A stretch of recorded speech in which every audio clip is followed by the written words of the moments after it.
Hey everyone, so you know that moment when someone asks, "So, what do you do all day?" and your brain just freezes? It sounds so simple, right? But finding the right words in English can be a real challenge. Well, today we are going to fix that. We're going to give you all the tools you need to talk about your daily routine, which is honestly one of the keys to having a normal, everyday chat.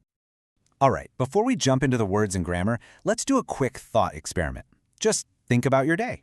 What's the very first thing you do? And what's the last thing you do before you crash? Got that image in your mind? Perfect. Hold on to that, because by the end of this, you'll be able to describe that whole picture in English. And here's the thing.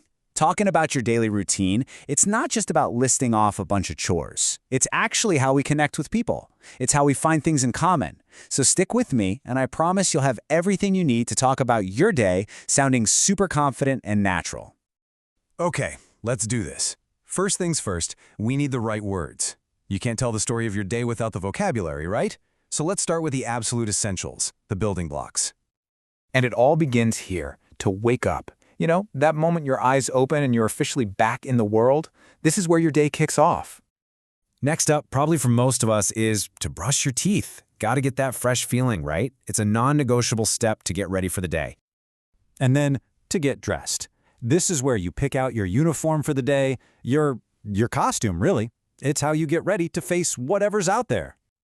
Okay, moving into the main event, the daytime. You might go to work or go to school. Then you gotta have lunch, of course. And that travel time back and forth, we call that your commute. And finally, the best part for some of us, you come home. All right, now let's talk about winding down the day. In the evening, you might cook dinner. If you're studying, you probably have to do homework. A classic way to chill out is to watch TV. And then the grand finale. You go to bed and get ready to reset for tomorrow. Fantastic. So now you have the words. But how do you string them together so you don't sound like a robot? That's where grammar comes in. Let's look at the secret to sounding totally natural.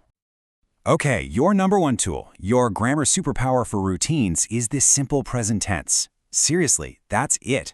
It's built for talking about habits, things you do over and over again. It's as easy as saying, I wake up early or I brush my teeth. But wait a second. Nobody does the exact same thing every single day, do they? Life's more complicated than that. So how do you add that detail? How do you say how often you do something?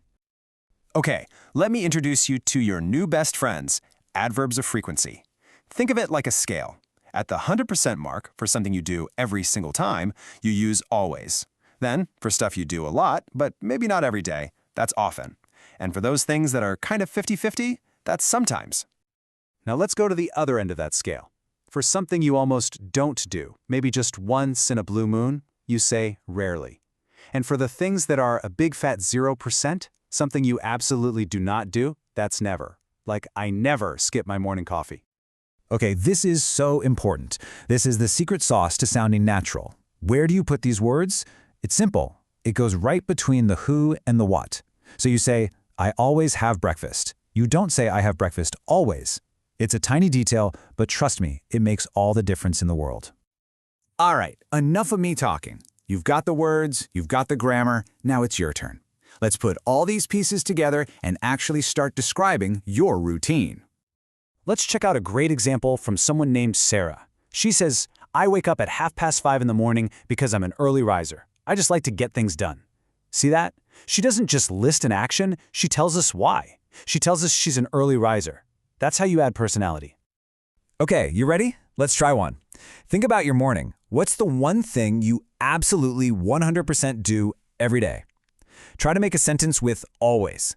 For example, I could say, I always make coffee first thing. Now it's your turn. What's yours? Great. Let's try another one. Now think about your evenings. What's something you do but not every night? What's your sometimes thing? Maybe I sometimes watch a movie, or I sometimes read a book. Go ahead, think of yours. And hey, as you're trying this stuff out, please remember this. Making mistakes is totally normal. In fact, it's a good thing. It means you're learning, you're pushing yourself, so don't worry about being perfect. Just take a deep breath and give it a shot. So, I've got a little challenge for you. After you're done here, I want you to make 3 simple sentences about your own day. Just one with always, one with sometimes, and one with never. Say them out loud. It's the best way to make this stuff stick. Because at the end of the day, that's what we've been talking about, right? Your daily routine, it's more than just a schedule. It's the story of your life, told one day at a time. Now you have the tools to tell that story in English. So go on. What story will yours tell?